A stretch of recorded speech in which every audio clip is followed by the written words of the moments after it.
I'm glad that you're here to listen about lawn care for busy people. I've done this in the past, and I've actually tweaked this program a little bit, and I like it a little bit better because I really try to keep in mind, people are busy. What are you doing on your weekends? What are you doing at different times of your life? And we want to try to reduce the amount of time that you're working on your lawn. So with that, we'll go. So here's what we're going to talk about. The things that are worth your time to worry about would be, choosing the best grass for your lawn, doing some soil testing, fertilizing properly, and, certain weeds we certainly want to address. Others maybe we don't want to address, and then mowing properly. And then there's some things that we sort of worry about, or I will attempt to have you buy into this, that you sort of need to worry about. And one would be moles. I have seen mole problems big time, but then I've seen mole problems that aren't that bad. So maybe that's something you can ignore. Drought, we need to sort of worry about that, and disease in certain years. And then things, I will just tell you, things that you don't need to worry about if you're too busy and you don't have time for lawn care. Please don't worry about grubs, especially if you're going to be using tall fescue, which we'll talk about. Don't worry about irrigating. I know that some people are cringing out there. It's okay to let your lawn go dormant, as long as it doesn't die. And there's a fine line there. Most of our species that we're going to talk about today are the one species we're going to talk about, fescue. Thatch is not an issue. Shade, I wouldn't worry about shade, but I know a lot of people do. They want to grow grass in shade, but guess what? Not probably the best thing to grow in shade. And then some weeds we don't have to worry about, just in my opinion, if you're too busy to do it. So let's go on here. And here I want to show you all our turf care calendar. This is a publication we have. And you can see that January through December, the green bars indicate the best time to do something. And the yellow bars indicate the second best time to do those things. And then if it's white, you don't do it.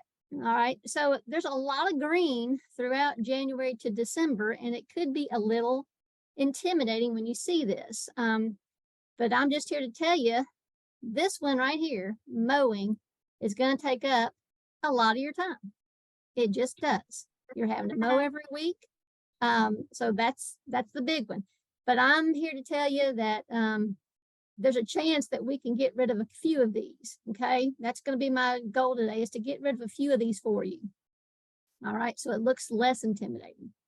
And then I put together this little calendar so you can look at your whole year. Okay, so we're going to be mowing. Most people are going to be mowing mid-March through mid-November, maybe last of October. So that takes up a lot of time on your weekends, your Saturdays and Sundays, more than likely. Sometimes it'll be during the week in the summer months because we have a lot of daylight, but regardless, it's going to take up a lot of your time. The green bars I have in there say pre-post. That's where I think you'll get the best bang for your buck on pre-emergent herbicides and post-emergent herbicides. The bar down there at the bottom in October that has N, that just means the one time you're going to put nitrogen down. And I'm hopefully going to convince you that maybe we can get rid of this pre-emergent, maybe, and this pre-emergent. It just depends on the species of weeds that you have, but we'll go through here, and I hope that, again, that you buy into this. All right, so since mowing takes up a lot of our time, that's where we can save a lot. And I'm a turf person. I like turf. I think it does serve a purpose. But if you reduce your lawn, that's going to reduce the number of hours that you're maintaining that lawn. So as I said there, if you take an hour a week and you're mowing once a week, mid-March to mid-November, that's 32 times.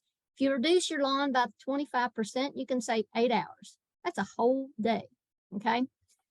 Or you can mow less. It's okay. Now, not every subdivision, but some subdivisions, and if you're out in the country, who cares, right? You can just mow less, mow every 10 to 14 days. Hopefully you're not going to mat when you're when your clippings go down the ground, you're not going to map the existing turf. We don't want to do that, but you can mow less. But if you're going to reduce your lawn, you might want to consider some ground covers, turf-like alternatives like sedges. And I will tell you that Mount Cuba has done a great job on some sedges that can be mown or sedges that you don't mow. And I would encourage you to go to that website and take a look at their ratings. It's very comprehensive. It's a very, very good set of data there. The picture to the right is actually dropseed, prairie dropseed, and it's one of our native grasses that, if you've got neighbors that are okay with this, you can just kind of let it go and maybe mow it occasionally, maybe just once a year or twice a year. You can also plant trees and shrubs. You can create perennial boards. You name it. You can do whatever you want to reduce that lawn. Okay, let's go on real quick. So that's the biggest thing you can do right there is reduce the amount of lawn. That's going to reduce the amount of time that you're maintaining that lawn. But I want to draw your attention to our department, the Plant Soil Sciences Department, our turf grass science program.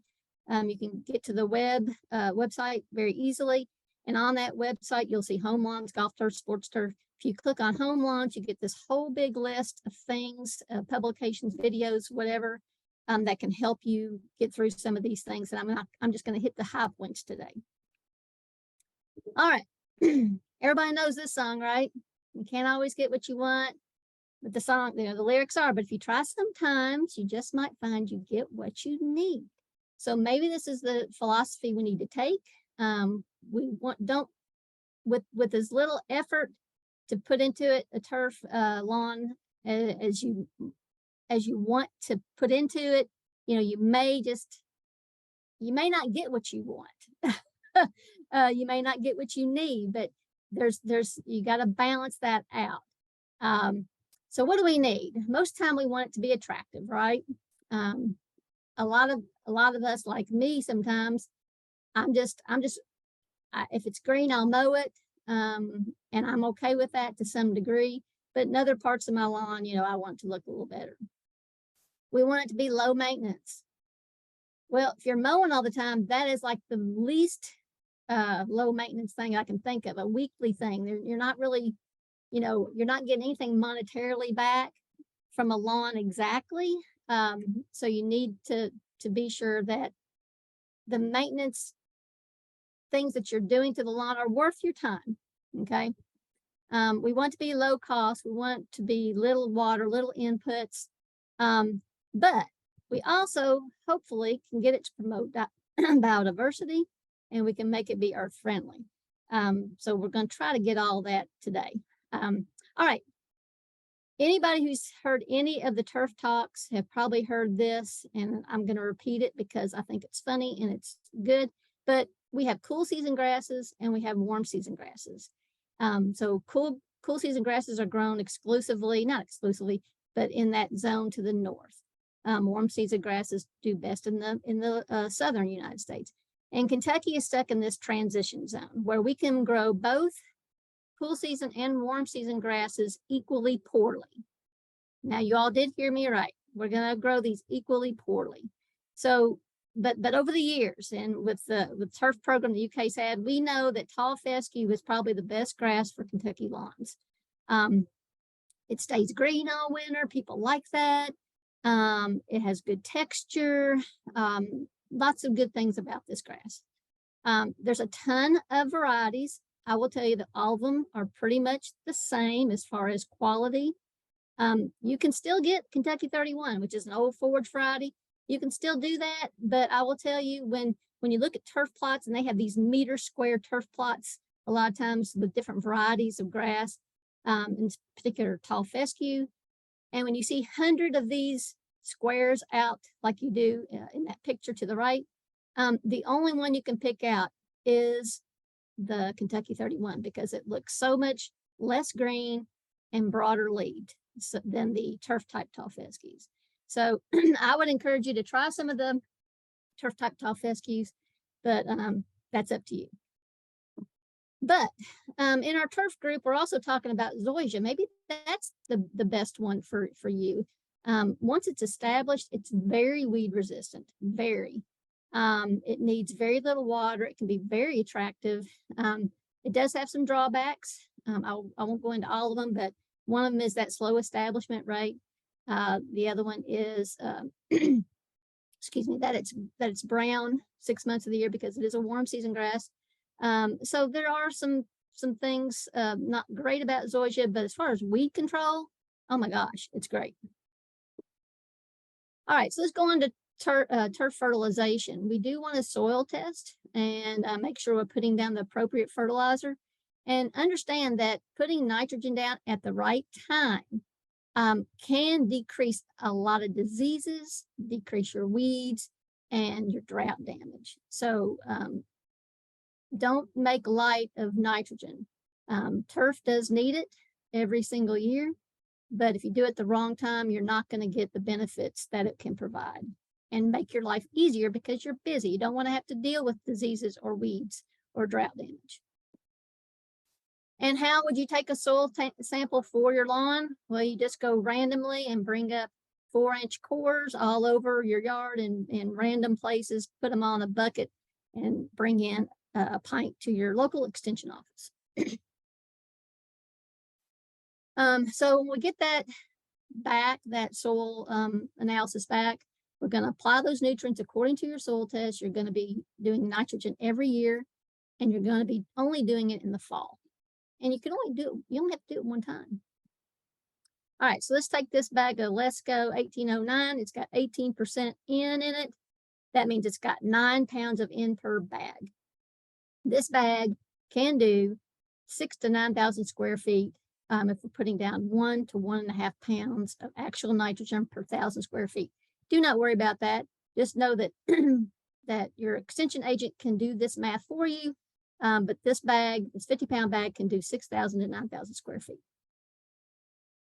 And there's lots of advantages to fall nitrogen. While you're reading, I'm going to take a drink.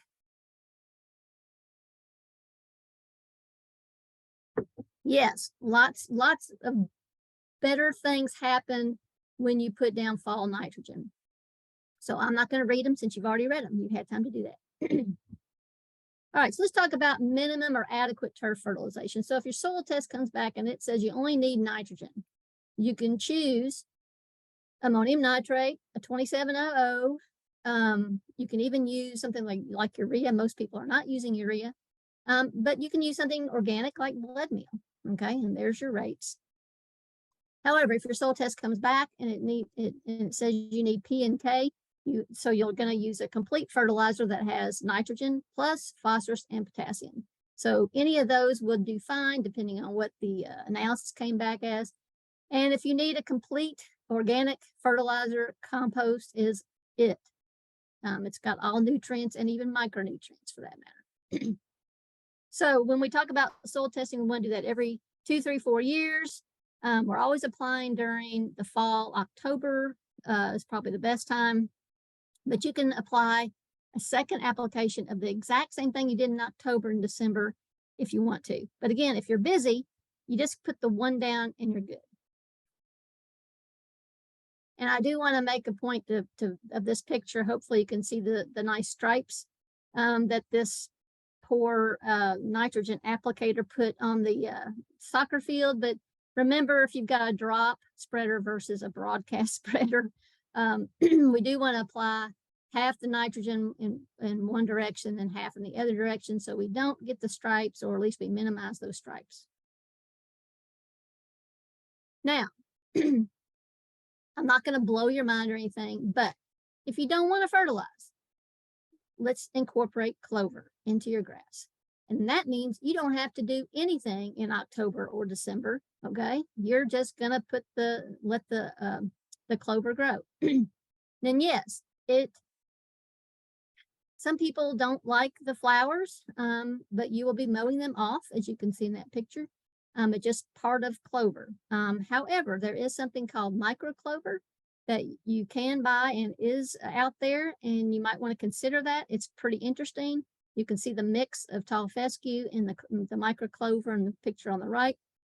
You can see the clover, no doubt, but it's smaller and maybe not as in your face is the Dutch white ladino clover. All right, so clovers are great because they supply the turf exactly the amount of nitrogen that it needs each year, okay? We say 1 to 1.5 pounds per 1,000 square feet each application, up to 2 applications. So that gets you right at 2 pounds, and clovers will do that. By incorporating white clover and even some dandelions in your turf, lots of good pollinator things start happening. So that's good. Take a look at these pictures. You got the soccer field with microclover on the left versus on the right without any. Just the difference in microclover and not having it. You've got a pretty good difference in the green color. And the plots on the bottom picture that are starred, and you can see them with your eye because they're greener. Those all include clovers, microclovers. So that's a good way to get the nitrogen that the turf needs without doing anything at all. Okay. So we definitely want to avoid that nitrogen in the spring though, because you get all these problems to occur. You are predisposing that grass to disease, and then you're encouraging all these weeds. So if you don't want to have to control weeds in your lawn, it's fertilized correctly. So no nitrogen in the spring, no weed and feed in the spring. All right, so let's talk about these weeds. Briefly, I'm not going to go into it very much, but wild garlic, you know, it's out there for what, a month, month and a half, 2 months, where it's really noticeable. If it's something you can ignore, go for it. Purple dead nettle, kind of the same way. The best time to control it's going to be with the weed and feed in the fall. But you know, if this provides a lot of pollinator habitat, and maybe it's not a big deal. Maybe you can live with that. And then you got Dallas grass, which is a perennial, kind of like Bermuda grass. Except Bermuda grass spreads a whole lot more than Dallas. So you've got to know those things about the weeds, whether or not they're perennial, broadleaf, or grass, or annual, excuse me. So here's some more. Crabgrass. I'm going to show you the simplest way to control crabgrass, and it's not going to, again, take any, I'm going to take out those pre-emergent herbicides in March and May that I was talking about, okay? Bermuda grass.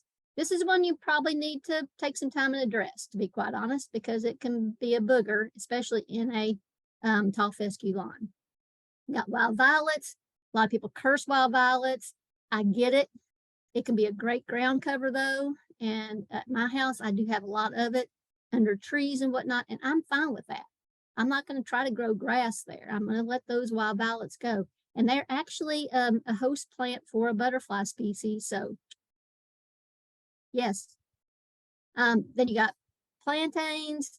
They're broadleaf and perennials, and nutsedge is a whole different thing altogether. Probably something you want to control, and you might want to put some effort into it. It does look very different from the grass usually. Very tough to control though. You have to get specific herbicides. All right, y'all can read that too. Yes, if you have good dense turf, you're going to have a weed resistant yard, whether it be tall fescue or anything else.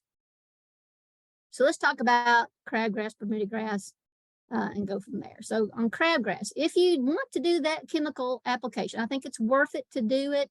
Crabgrass looks a lot different in your yard. It grows a lot faster. It can spread. So it's something worth your time.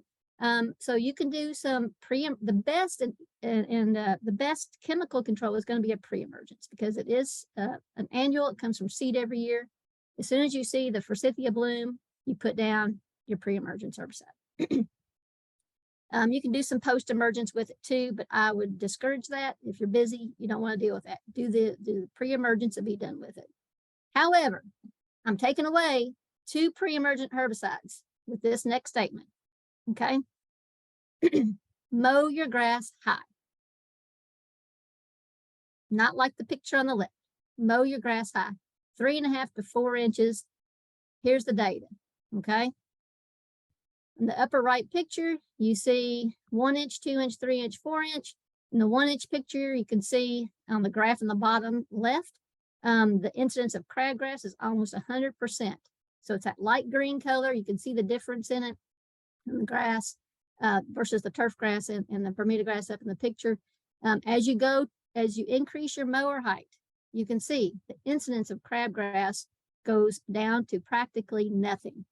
So I'm taking out 2 things for you to do because you're busy. Actually 3 things.